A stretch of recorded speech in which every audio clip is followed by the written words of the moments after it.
Welcome to Bleav in 76ers with your hosts, former 76ers point guard Eric Snow and two Sixers fanatics in Marcus and Teja Dash. Bleav in 76ers is presented by betonline.ag. BetOnline is your number one source for all your sports betting needs. Get the latest odds, lines, and matchup reports for baseball, boxing, golf, and more. BetOnline continues to be the fastest and easiest way to place your wagers, including live betting and your favorite casino and card games available to play right from your phone. Head to the website or use your mobile device to sign up today and get in on the action. Remember to use promo code Bleav for your 50% welcome bonus on your first deposit. BetOnline, where the game starts. Hey guys, welcome back to another episode of Bleav in 76ers podcast. I'm Marcus Dash here with my brother Teja Dash, and of course, a legendary 76ers point guard, Eric Snow. Fellas, how we doing in training camp? We have preseason game on Sunday. I mean, things are starting to get rolling here. Yeah, it's here. Yeah, once practice start, those games in the preseason, they go pretty quick. Especially now, they don't play 8 like we did, so it goes fast. Light at the end of the tunnel, man. We're right here. It's coming. Yeah. Came so fast. It's like seemed so far away. Then all of a sudden it was like a month away, and now we're weeks. Yeah, I mean, once football season starts, it starts easy. Season starts taking off. Yeah, gets rolling pretty fast. How I guess like in the NFL, and of course you really can't compare NFL and NBA, but like obviously first preseason game NFL, you may see your starters for like a little bit, and it's like really it's not really taken that seriously as far as for the starters and stuff in the NFL. But like when it comes to the NBA, Eric, like what are teams trying to accomplish within that like first preseason game? I think for the most part, you want to just kind of get guys back used to playing games. So that's why you'll see guys start, play maybe the quarter, and then sit out.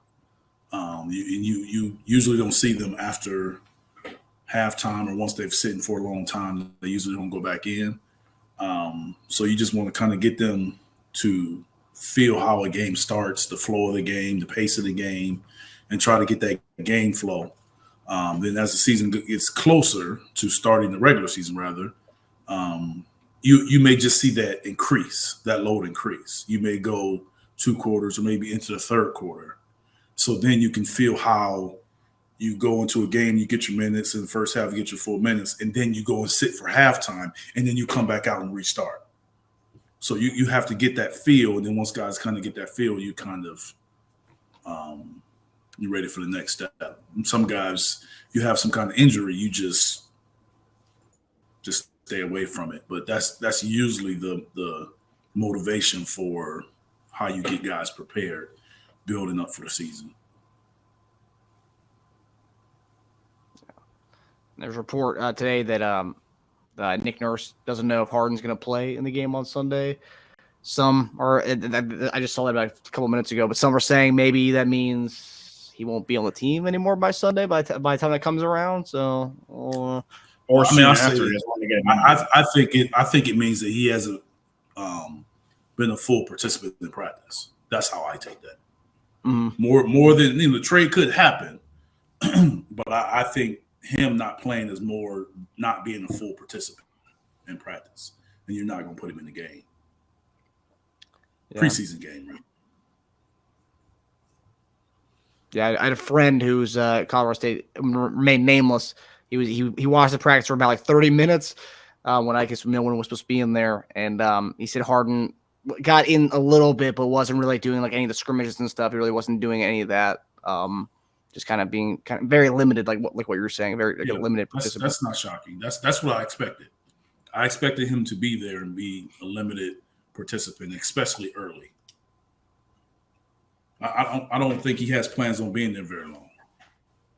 I just don't think those are his plans. But Nurse said he did want to scrimmage. He does want to participate in the scrimmages. Yeah, because why not? He has to get in shape for wherever else he goes. Mm-hmm. But it's a tough situation. It's like if you're the Sixers and you know you're going to move them, how much stuff do you show them? Yeah, How that's involved true. do you have? You know what I'm Especially saying? for a new team, like a new so coach. It's I mean, almost new like coach. you just kind of, hey, go ahead and go through some drills, and when we scrimmage, just chill out. And also taking more reps from other guys who are going to be the ones in the rotation.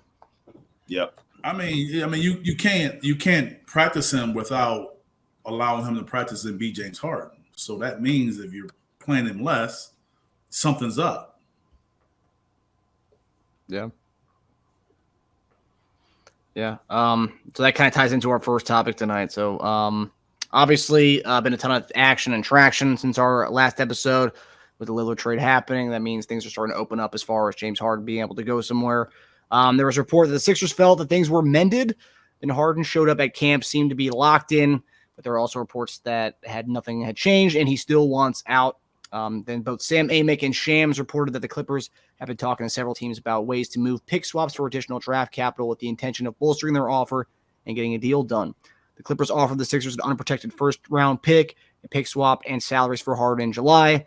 League sources say Philadelphia has set a much higher threshold. The Sixers have valued fifth-year forward Terrence Mann and multiple first-round picks and potential trade with the Clippers. Obviously, same thing as we knew back in July and June. Same thing here. But my question to you guys is, how much has Harden sped up the timeline on his trade by showing up and kind of not making things look uncomfortable as everyone thought there was going to be this dramatic display this week? That hasn't happened. I think he's running bleachers after practice today, so he looks like he's a guy who's ready to play this year and not trying to make anything dramatic. And how much longer do you see this whole thing lasting before a move is officially made? Well, first off, I think if the parties are willing to get a deal, you can get it done within a week. That's if all the parties are willing to get it done. I think him showing up and then showing up, in shape and ready to play that's what people wanted to see. So it's not that anybody has leverage. It's just that, okay, well, he's ready to play. He just may not be ready to play for the Sixers, but he's ready to play. So that may change things. But I also think that he came to camp with the same demands that he still want to get traded. So if you're a Sixers, you're holding out hope that he comes in and say, okay, I'm just going to play this year out and we go on from there. I think when that didn't happen, it became, okay, then, we still have a great opportunity here. We got to figure out how to sustain some level of consistency in getting things done and trying to accomplish our goals. New coach, new system. It's no need to kind of bring a guy in that doesn't really want to be here. Let's get the group we're going to have and try to go from there. I think once he came and he didn't change that, he didn't change his plans. Like you have to, it's not that you're honoring his demand as much as you are moving on from a disgruntled player with a new system, new coach. And I just think if with Nurse there and James not really buying in, I think you go from where most people have you projected to be third seed, you're flirting with 5, 6, 7, in my opinion, if changes aren't made. Yeah. You mean if we keep a disgruntled James? Yes. We're not a top 3 team like that. Not from talent wise, just from I don't see how it works. I mean, James is talented. I know James can put up numbers disgruntled. I know he can do that. Yeah. I just don't see the team having fun if one of your key players just aren't seeing eye to eye with the team. Yeah. And the constant questions about it too. That's all they're going to hear about. I mean, I just think that because you still have a guy that's playing for, at the end of the day, what they've basically said was, show us you deserve this money again. You already have another starter that you're saying the same thing. Show us. and you got a third young guy in the same situation. Show us. With a new coach, new system, and then and an MVP who's going to get all the touches. I mean, it could work, but I just think that like last year they were the third seed. I think they're capable of doing it, but it's also capable of going the other way, is what I'm saying. So what's your timeline projection?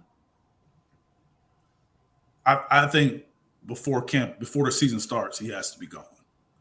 Yeah. I would hope within a week. But I would hope within a week. But what's the date? The 6th? We got what? We 19 days or so before the first game. So just under 3 weeks. 24, 25th, something like that. Yeah. Or 20 days. Yeah. I don't know if we did 25th or 26th. Under 3 weeks. Between 2 and 3 weeks. Just under 3 weeks. So a team that's making a move are going to want to have him bring in before camp ends. Mm-hmm. So, I mean, we kind of know it's the Clippers are there. I mean, I'm hearing rumors of Miami. I don't see that. I don't think he's the type of Miami guy. Mm-hmm. That'd be pretty desperate. Miami would be desperate if they did that. No, I mean, I think if there's a team that can kind of change the quote unquote narrative about James Harden, you would think the city of Miami can't, but you would think the Miami Heat organization can. You know what I'm saying? Like the narrative about James, not who James is. It's just how people think. As far as the off the court stuff. But it's a lot of guys that played in Miami. We never really hear about partying issues. That's true. Very true. You know what I'm saying? So from that perspective, it is sort of intriguing. It is sort of intriguing to have a guy like that in Miami with their rules and how they do things, and have been able for years to get guys to buy in. I mean, they have been able to do it. Yeah. But I still think the Clippers is probably the leader of the pack. Yeah. Because I don't think Miami will give the Sixers a Dame Lillard package. And I'm not sure the Sixers really want to send him to one of your competitors in the East is going to be fighting for one of those top 4 seeds with you. Yep. And in some ways, people will probably pick them in front of you. I mean, they just came off the finals. Mm-hmm. If we did that, if we sent him to Miami, would that say a lot about what we think he's capable of anymore? Because, I mean, you wouldn't send a player to a team. That's why no one ever sends players to their division rivals, because they don't want to get creamed by them. So if you're sending a guy, you're right. I Bleav you're right, but it also depends on who you're getting back. Yes, that's true. You want to weaken them.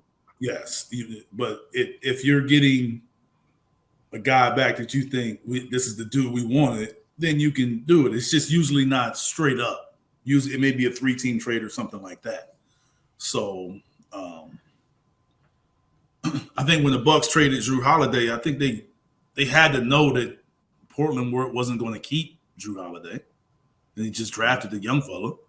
If you're trading Dame, you're not keeping Drew. So the odds of him coming back to a team that so if you're the Bucks, right, and you're trading for Dame, and you're sending them Drew Holiday, the most realistic trade that you would think that Portland would send Drew Holiday to would be Miami, the team that's been trying to get Dame Lillard. Yeah. That's the first team that would come to mind. Okay, that's the team that just put you out last year. Yeah. So you knew it could come back to hunt you. That's a case of them just being so enamored with Lillard that they just didn't care what happens in the end. Like, wherever he goes, we got Dame, and we're okay with that. Like that's I just think that they needed a more offensive guard. Yeah, I think they needed a more offensive guard in my opinion, is what they were in my opinion, that's what they were looking for, with Giannis kind of being that guy. But if Giannis is not making his free throws or he's injured, can we have a guy that can win a series for us? Not just a game, a series. Let me ask you, based on something you said earlier, because one of my I get non-Sixer friends always texting me asking, like, "No, what do you think about that? Why didn't you guys do this? Why didn't we just send James home?" Which is usually what happens before a trade's imminent. Why even have him there if, like you say, you don't want him to see too much? You don't think he should be there anyway past a certain point because it'll just be detrimental to our team. Why not just send him home? But now that we know he's in shape, all right, Clippers, you saw him. He's in shape. He looks good. Now we're going to send him home, and you give us a good package. The one thing I can say is I think sending him home is a contradiction to the new rules where he has to show up. You know what I'm saying? The big emphasis of him having to show up at camp and then for you to send him home is really a contradiction from that rule. Why are you so hard? Why are you putting in rules for the players to show up, for the team to tell them to go home? Yeah. Yeah, but they're still paying him. So I think it's some of that. Like if a team is telling the guy to come home, like technically the you have to kind of give a reason why. Because if he says he won the trade, but he still showed up, what's your reason for telling him to go home? A trade's imminent, and we don't want him to see our inner workings of our new team strategy. Yeah, but most trades aren't imminent. You're not sending the guy home for days for a trade is imminent. Yeah. You hold a guy out if the trade is imminent, and until then, you can't send him home. That's true. You can probably hold him out of drills or certain things, but you can't just send him home. I guess you have to wait. You're talking about it being really over. It's really over then. Yeah, no, of course. Yeah. So which is like him being there and participating leaves open that hope of, man, this might go into the season and not just to go before camp's over. Yes, but you have to prepare as if that happens. Yeah. Because the teams that you're speaking to can easily buy out. And then what are you going to do? Like you got to have a partner if you want to make a trade. Mm-hmm. So if they come and you say, for instance, they're talking to Clippers in Miami and they both say, well, you know what? We're not going to do anything. Then you're stuck until someone else comes along. So you can't have him at home and then all of a sudden it don't go through and then you be like, hey, you know what, James? Trade didn't come through. Come on back. Yeah. I mean, which actually I think it has happened before. They're like, didn't happen. Like, all right, like report now. But like it can go both ways too, right? Because if I was the Clippers, I also wouldn't want to play. Harden's got a lot of friends on this team. He's got a lot of guys he's close to. Probably more guys on this team that he's close to than the Clippers, actually. So I wouldn't want to play around with Harden because Harden's made some emotional choices in the past few months. And he can make another one and be like, you know what? I like Bev. I like Tucker. I'm a fan of Embiid. I think we have a chance. I'll do it for one more year. It probably won't happen. I know. But would you want to play with that if you're the Clippers? Would you want to try to like test that? And for one day to be like, man, he's having a pretty good time over there. They look like they're gelling. He likes the assistant coaches. He's close with Rico. Maybe he like says, screw it. You know what? I'm already here. I'll just stick it out here for a year. Do you want to try that? So, I think at the end of the day, I think it's all about his relationship with Morey. Is what's pushing this whole trade. And I think he said something that he don't want to go back on. Yeah, he definitely doesn't. So he goes back on that, then that's going to be the topic. Yeah. Well, the other side of that too is if we're like, you know what? Because I know a lot of people say wait till teams come out of the gate slow. They'll be a lot more desperate to trade.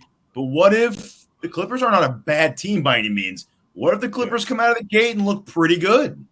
What if they're like, you know what? Yeah, that's why I don't think it happens after the. That's why I think it happens before the season starts. Before the season, because we don't want to. From the Clippers standpoint, just from the Clippers standpoint, I don't think them having a good start would matter because the Clippers' biggest issues since Kawhi and Paul have been there has been injuries.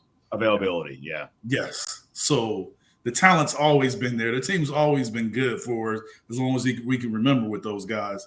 It's just been about they win a playoff game or two, and then someone goes down and then they lose the series. Like that's happened how many times with that? Mm-hmm. Yeah. Yeah, and Pompey did say a few other teams are interested as well, which could definitely force the Clippers' hand to maybe speed it up and up it. They're talking to other teams. Yeah, I just can't see teams that him asking to go to the Clippers and him wanting to be with the Clippers, teams asking coming and trade for him. I just don't see it. Yeah. But after not right now. Not right now. Like not like at the beginning of the season. Maybe during the season, I can see more teams saying, you know what, let's go ahead and take this chance for the rest of the year. Yes. I just don't see it right now, teams doing that. Yeah, preseason teams have, you want to go with the squad that you have. Let's see what the squad's going to do. And then, like you said, then teams may come and say, you know what, let's take a chance for the rest of the year. He's a free agent at the end of this year. Let's go ahead and pull the plug. But I just can't see it right now. I mean, Miami's different because Miami, lost some guys and they're waiting for Dame, and I think they could take a chance, especially for a year. So Miami, I think, is a team like the Clippers that can do it right now. That would do it right now. Yeah, the Athletic actually released a projected trade if we don't work out a deal with the Clippers. It was Caleb Martin, Kyle Lowry, and like 2 first-round picks for James Harden. Would that do anything for you guys? No. I still think it's a good stopgap. It's another team that probably get involved though. I still think it's another team that gets involved. You mean like in like a 3-team deal or like directly with us? Yeah, I mean, is Kyle Lowry and Caleb Martin free agents? I think Kyle is, or at least Kyle Lowry. Is he one? Yeah, I have no idea. If he's not a free agent, you can't make that trade. Yeah, because there's no way we can get rid of him at that point. Contract year, yes. Yes. And you can both of them? He is. I don't think Martin's is that bad anyway, so I don't think that's really a big deal. We were willing to take on Mann for an extra year, so why not Martin at that point?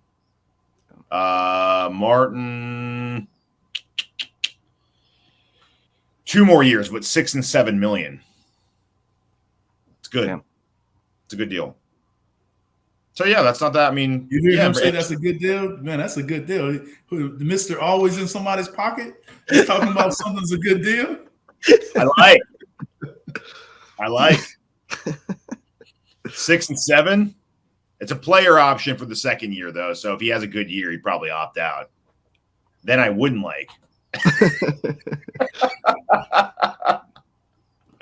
But either way, no, I don't think it's a bad deal. Yeah, I mean, it's not a bad deal from a financial standpoint, but I don't know if it makes us better. 2 first-round picks, we'd probably flip for 1 or 2 of those anyway for someone else, though, right? We wouldn't even keep those, I would imagine. I guess possible. And by then, by 28, 29, if it's in the late 20s, then who knows? With Riley, Butler will be gone by then, and that might be a pretty good pick, actually. Obviously, I'd rather prefer the 27 and 29 firsts for the Clippers because they could be a very different situation than it is now. Mm-hmm. So those could be gold. But if you guys had to put your money on where Harden will end up with, and you guys both think before the regular season starts he'll be on another squad? I still say Clippers. If I had to guess, I would say he would be, yeah. I think we're willing to wait beyond the season, though. Interesting. Beyond the star. I think we waited this long. Right, but I mean, all the stuff started to get drummed up again. I mean, it went dead for a little bit. Now it's starting to pick back up again, which I thought I know. Pretty interesting. Clippers are probably hoping that Harden made it uncomfortable. Yeah. There's a reason why all of a sudden all these rumors start up the day he goes back and reports and is smiling with Bobby Jackson and Rico Hines, dude. You know what I mean? Like, they show those clips and all of a sudden it's like, oh man, all right, let's start. All right, let's pick this up a little bit. You know, because they're messing around. It's like they're messing around over like assets they're pretending to care a lot more about than they really care about. Like, come on, like you guys have had Terrence Mann as your 7th man for the past 4 years. Now all of a sudden he's the deal breaker to a Harden deal. Come on, man, like that's ridiculous. Yeah. And in the last 2 days of Harden, today and yesterday, he's stuck around for like when the media time came in. When the guys are doing post-game shoot-around or post-practice shoot-around, he's stuck around. And apparently today he did a long workout with Maxey for like an hour. That's cool. So helps that he's still cool with the players. Yep. And coaches. Yep. So that's a perfect segue for our next topic to talk about our new coach, Nick Nurse. So yeah, I'm going to go right into the quotes from our guys. So Tobias Harris said, I think you guys are going to see this year an offense that's going to be really created through movement, body movement, ball movement, actions, cutting, DHOs, the ball swinging side to side. Joel Embiid on the difference in the offense versus previous years. I love it, and we all love it. I think this is the best way to win. Embiid pointed specifically to the ball movement from side to side, getting everyone involved. Says he never liked the idea of just being a scorer. He wants to be a playmaker. Daniel House said it's a lot more selfless basketball. It's not so much of two guys having the ball. Doc is two-guy ball dominant. Nick Nurse is everybody play together. Everybody work for each other. So it's obvious that the players are loving what Nick Nurse is bringing so far, while also subtly calling out Doc Rivers in a way. I have two questions for you guys. Do you think this says more about the movement in Nick Nurse's offense or how static Doc's offense was?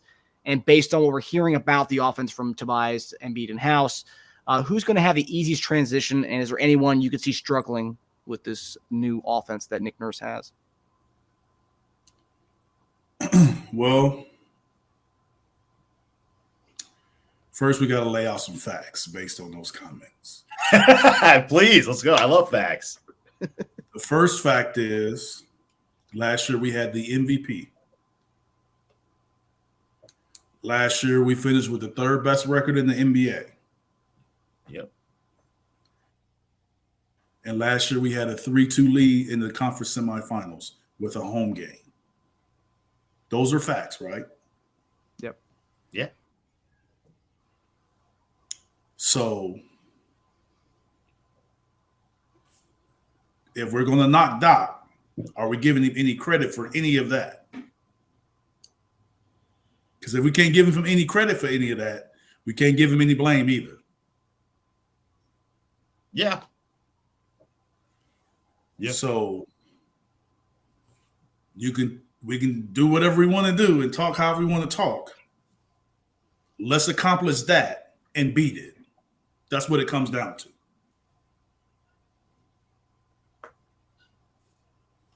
So it's just talk to me. It's talk. Like I'm looking at a Boston Celtic team and a Milwaukee Bucks team that I felt got better. A lot better. And one of them got a new head coach. One of them got a second-year head coach. But we don't hear no shots about the old coach. I just don't get it. Like, if you want to move on, you say you're moving on, then move on. Like, yeah. But Nick Nurse is the same coach that was in Toronto that y'all didn't say how great the offense was when we beat them. I don't like it. Like, I don't like when guys do that. I really, as you can tell, I don't like that. I don't think it's necessary. So I really don't care for guys to make those comments as if now that Doc's gone, this is all we needed. Like, what, you got to own some stuff too now. So I'm not with that. That's my comment on that. It's almost like they used this as a way to complain about Doc. He's not there. That season's over. So first it was Ben, now it's Doc. Like, then it's going to be James. So, come on, man. Stop with all the excuses. Just play. At the end of the day, with Doc, we had a 3-2 lead in the conference finals and a home game. That's just this last year. You want to go back the last 3 years? I'm just talking about last year. Yeah. Because we got Daniel House is saying something. Daniel's only been there 1 year. So I'm saying true. Even a guy like Daniel House is saying someone who's only been there 1 year, this is what we had last season. So you win that one game that everybody thought we could win. We're in the conference finals. Mm-hmm. Well, y'all should win the championship now. We should win the championship now.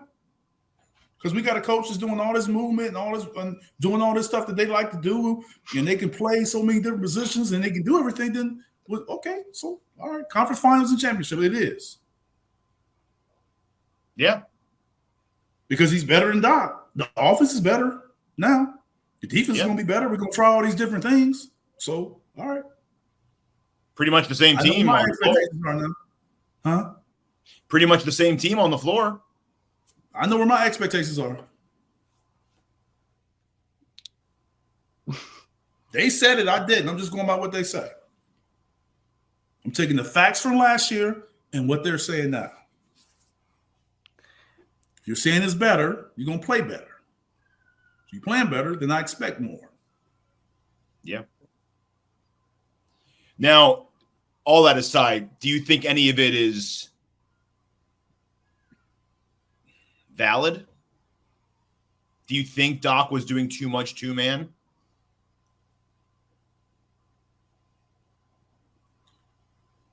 No. Did you see a lack of like other movement, off-ball movement?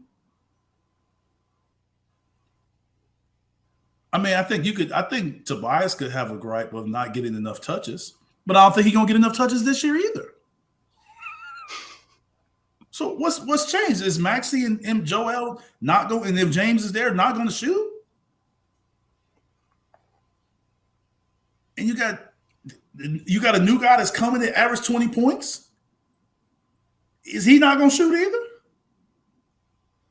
So where's the shots going to come from in this new offense? Like, at the end of the day, you're trying to get an isolation, catch and shoot, pick and roll, post up, all to get a one-on-one or an advantage to get somebody an open shot.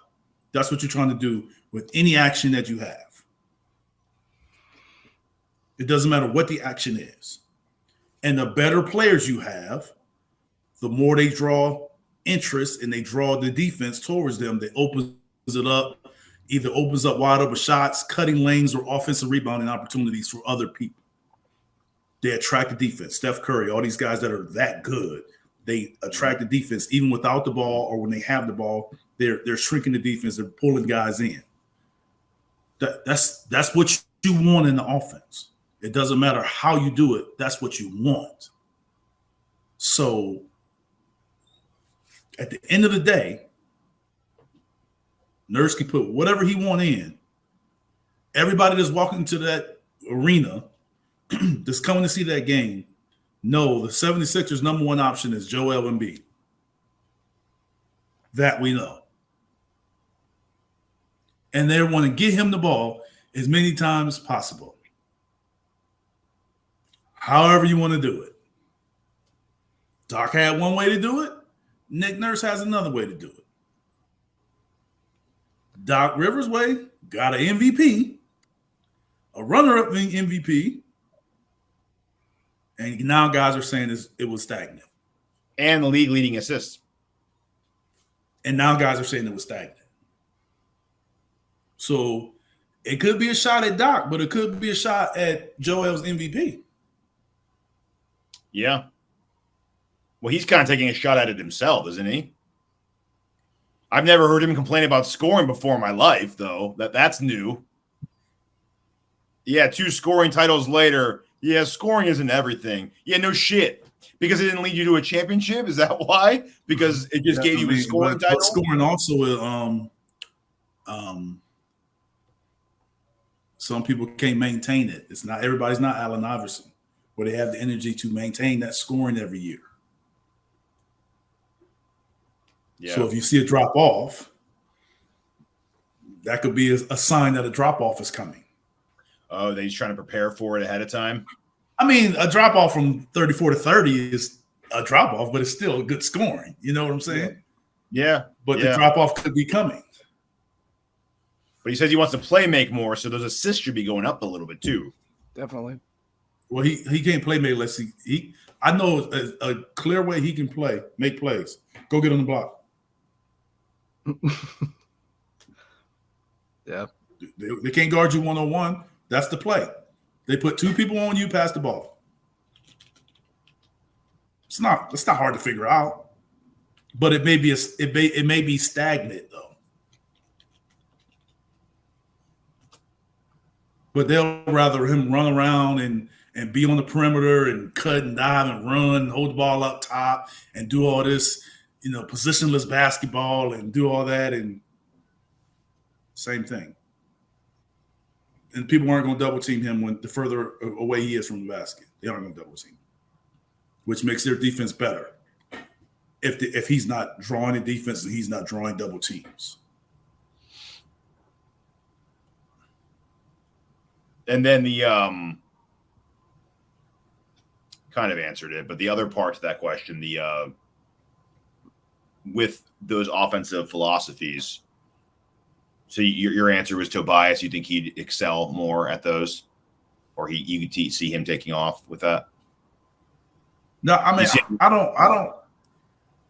I think that I think from Tobias' standpoint, if I'm debating for Tobias, Doc's offense did make him more of a spot-up shooter. Yeah, he stood around half the time. But I don't know how you can put in an offense with movement without him having majority of his shots being catch and shoot, and you have James, Maxey, and Joel. I don't know many quote-unquote fourth options that get more one-on-one options that's in the starting lineup. You'll see some fourth options that are reserves that come in from the bench when one of those top 3 or 2 of those top 3 are out the game. And you see them get more touches like that. I don't know how he's going to get all of those touches and all of those shots in his starting lineup.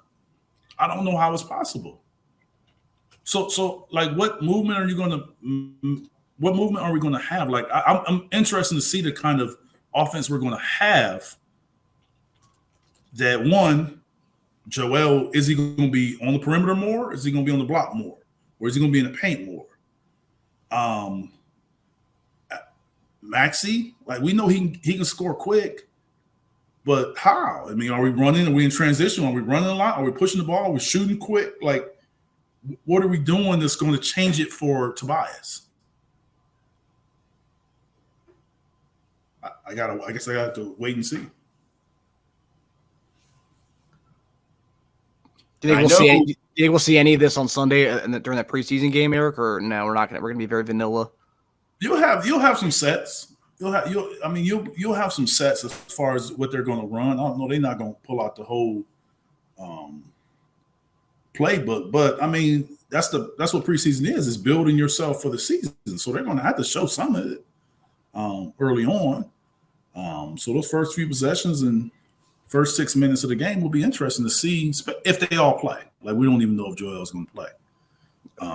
But eventually he's going to have to play some preseason games, and they're going to have to get their unit, whomever that first unit is, some reps. I'll tell you who I see would struggling in that would be, if we're talking about a lot of off-ball movement, it would be James if he stuck around, because James, for the most part, dishes and just stays right there where he was. James is not a big off-ball movement guy. That never has been in his career. So it was interesting that he said, or someone said, James is also the guy that everybody said had issues with Doc offense. I know, that's the weird thing. Yeah. Yeah. But that was more of a two-man game, though. That's a two-man game. Harden maybe wants a one-man game. No, I don't think he wants one. He knows that. His name is Uno, no? Yeah. That's true. Yeah, I don't know. But I'm just saying, like, it's a lot to be resolved and a lot to be seen.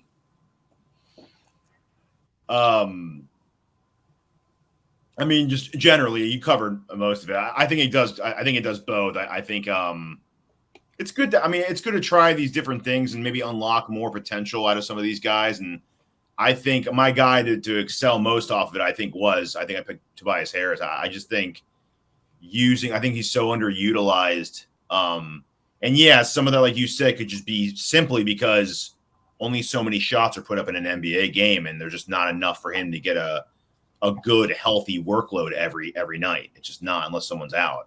But it'd be nice for him to find easier buckets instead of always doing his pump fake ISO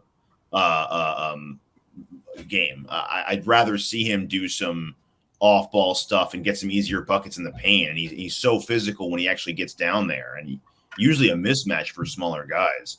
And for Maxey too, if he's going to learn to be a little more of a distributor, that might make it a lot easier instead of just going ISO every time, right? So, as far as guys who would struggle, like I already said, James, because he has struggled in that. But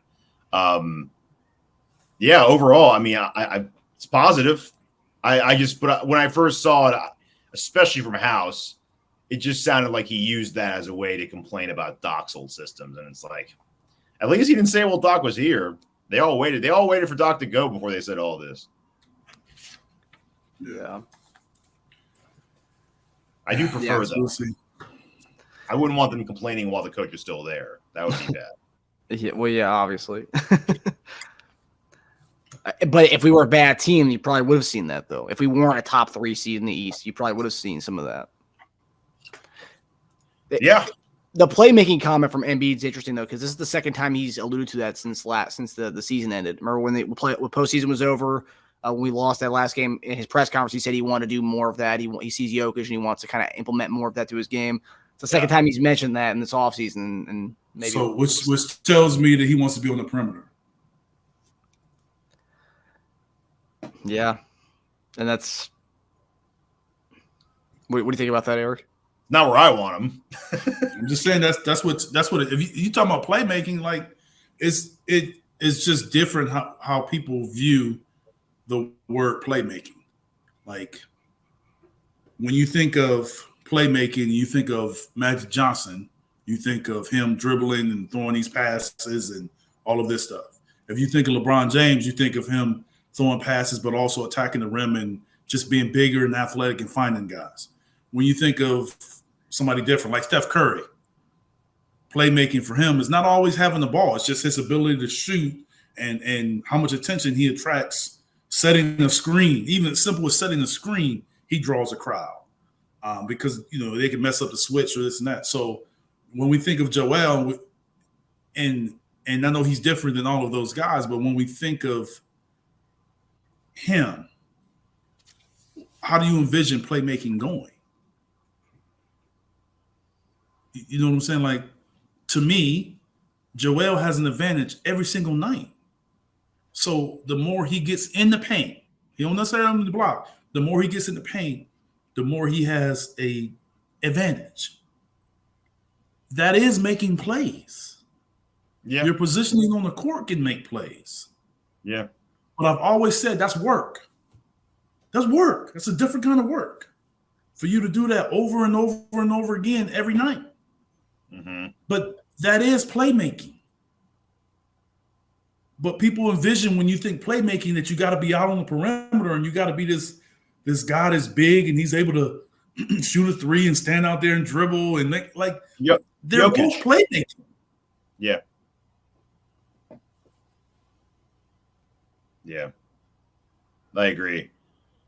Plus, I guess playmaking for him makes more sense if when we do lose Harden, we don't get back like a real typical point guard. That we might need a little more uptick from everyone doing a little more playmaking for others. But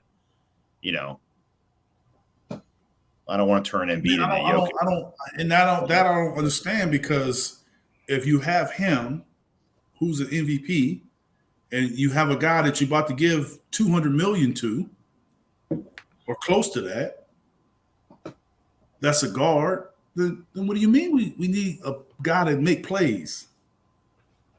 Like, you'll get somebody else. We'll get another guard. If James is moved, we'll get someone else. It may be more of a shooting guard, and maybe not a primary ball handler. But you don't have enough with Maxey and James. I mean, with Joel. I mean, you look at Denver, who won the championship last year. They have Jokic, and we always want to compare Joel to Jokic, and they have Jamal Murray. Maxey is, in my opinion, a younger mode of him, Jamal Murray. They're not necessarily game the same, but it would not shock me if Maxey took that kind of leap. No, it's not a bad comp at all. I don't think. You know what I'm saying? That wouldn't surprise me, because a lot of people didn't necessarily, what Jamal Murray ended up doing, especially off of injury, shocks a lot of people. His playoff run. So what is the, like? That's what their I'm saying. stats. Their stats are pretty similar now. Forget about that's a big what I'm jump. saying. So that's what I'm saying. So what do you mean, like, the playmaking? Like, I don't get it, because we've seen a team win a championship with that kind of mode that we have already.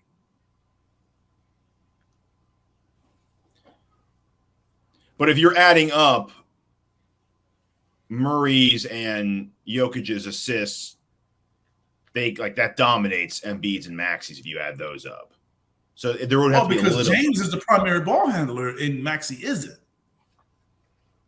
Yes. But if Maxey's the primary ball handler like Murray is, his assists would go up. I don't know how much, but his assists would go up. Go up a little bit, yeah. And Joel is maybe he don't have as many assists, but he averages more points. Yeah. So he averaged 20 and 3.5. Maxey did. Go to 5. I think go to 5. Easily go to 5 if he's a primary ball handler. It's not easy to go to 5 if James Harden has the ball. No way. It won't. Yeah, it wouldn't. I don't think. And then Embiid 33 and 4, and he's been at 4 for the last 2 years. 5 or 6. That can easily be done. Yeah, if he gets in the paint.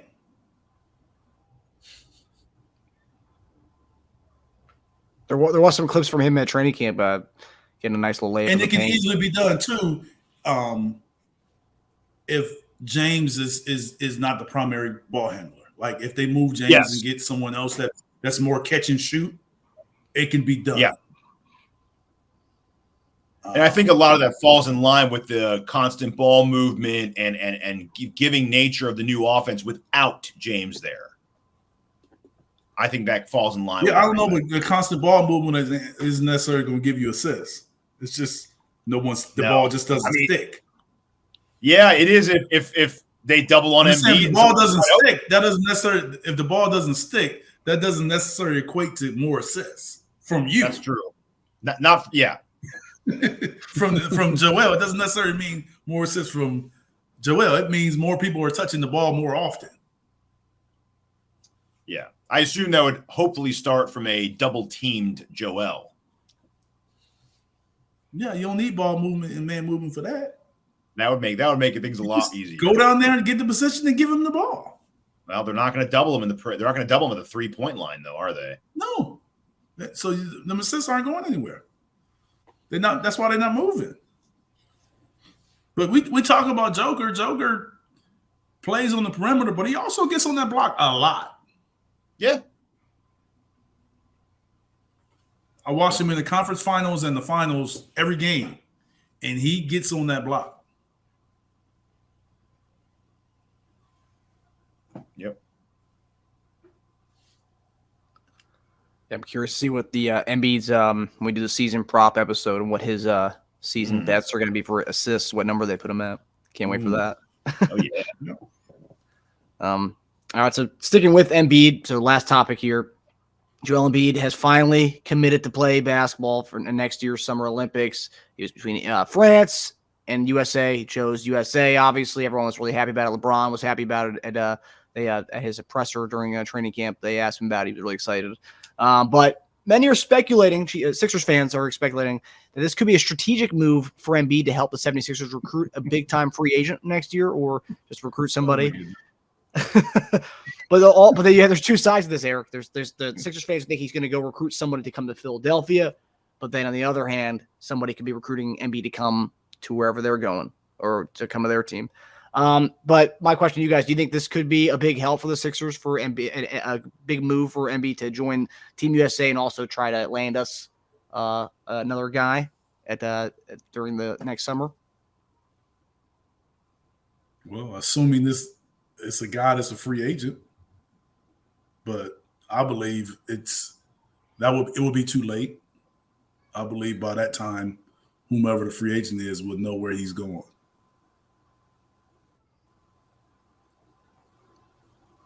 Is OG Anunoby going to play for the USA team? I don't think so. Damn. I mean, it's America. I see a lot of Americans playing for other countries. It's true. We have a Cameroonian playing for the U.S., so, who knows? Yeah, I mean, sucks because if I had to bet, is it more likely that Embiid can talk someone on that team to coming to Philly, or if that guy can talk Embiid to joining his team?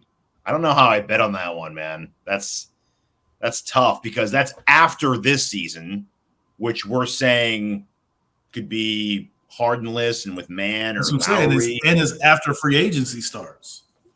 That's a tough time. I mean, really, it's like but they do workouts. They do workouts with each other before free agents really starting. But that's what I'm saying. By that time, I don't know if you can flip a guy that fast. I mean, because I think a guy like that is already going to have the options. He's already going to know his options are based on where he wants to go, whether he wants to stay, who's going to pay him the most, and who has cap availability. You already have an idea where you want to go. If you're that type of guy, you already know your options for the most part. The option may come here and there, but that's usually an option that you want to pursue, or that doesn't necessarily come out of left field. You kind of already know. Mm-hmm. Yeah. I'm talking about guys of that status. This is. Some teams won't do it because they just know it's not. I mean, you can go ahead and try, but come on, man, they shoot that down so quick. Yeah, flirting goes both ways anyway, right? So if someone relies with, if I had to choose, I would say I would have more of a concern for guys trying to pull him. Yeah, me too. More so than the other way around. Man, look, man, you be down in Miami, man. You play down here, man. Look.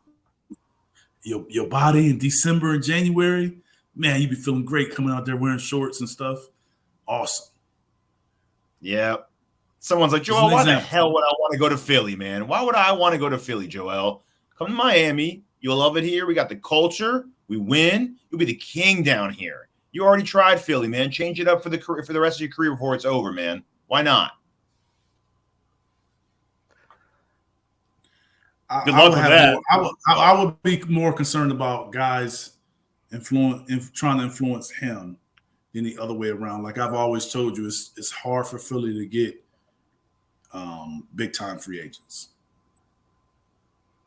Yeah, like a lot of cities, it really is hard to turn guys, especially when you're not usually offering more salary, a higher salary. Yeah. And it's also what are these places offering, and what is he offering? What is he going to say when someone's like, well, what else are you going to give me? Because I mean, the money's going to be the same. You're not going to give me more money to go there. I'm only going there for you. You'd be coming here for weather, culture, management. Yeah. But I also think that those guys are going to expect Joel to re-up.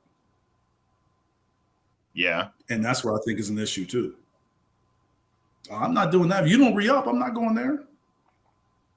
You sign an extension and I'll think about it. Yeah. Yeah. If a free agent is smart, that's the first conversation he would ever have with him about going to Philly. You sign a new deal, then we can talk.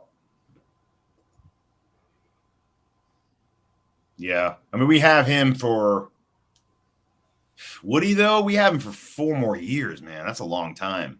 Well, 3 more and this one. But like after this year, 3 more.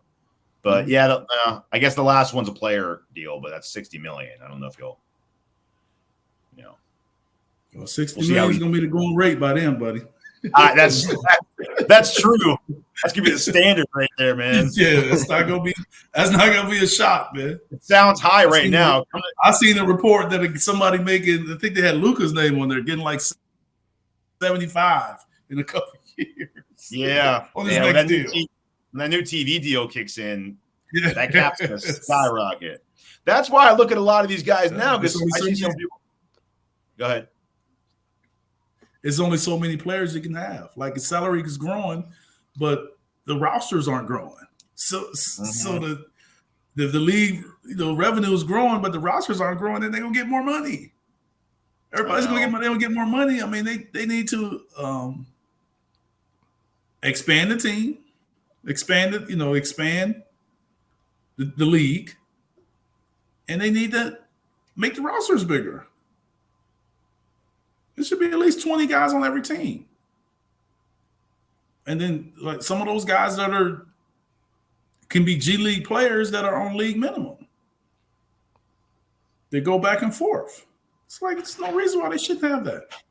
I wish they could impose a rule to somehow help distribute the money better, though, because you have like the league. But it's hard to do that when every team doesn't have a G League team. So they're restricted from that standpoint.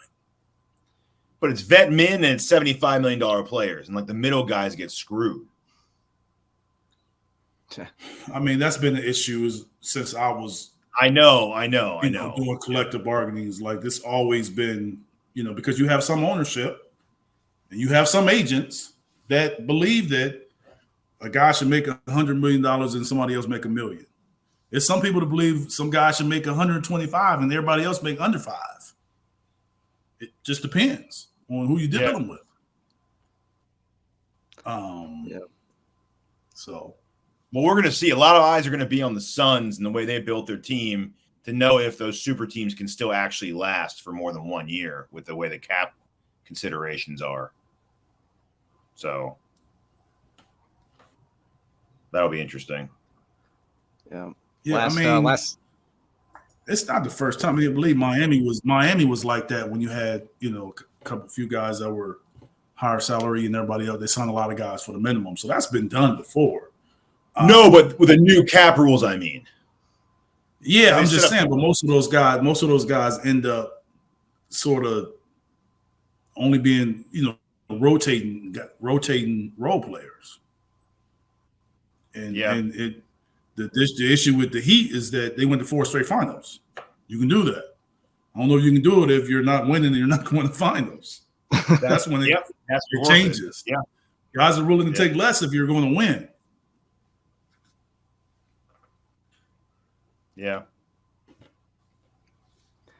Regardless, though, if Embiid is to recruit somebody to Philadelphia, it's just cool to finally see a 76er on the USA team for the first time since 2004.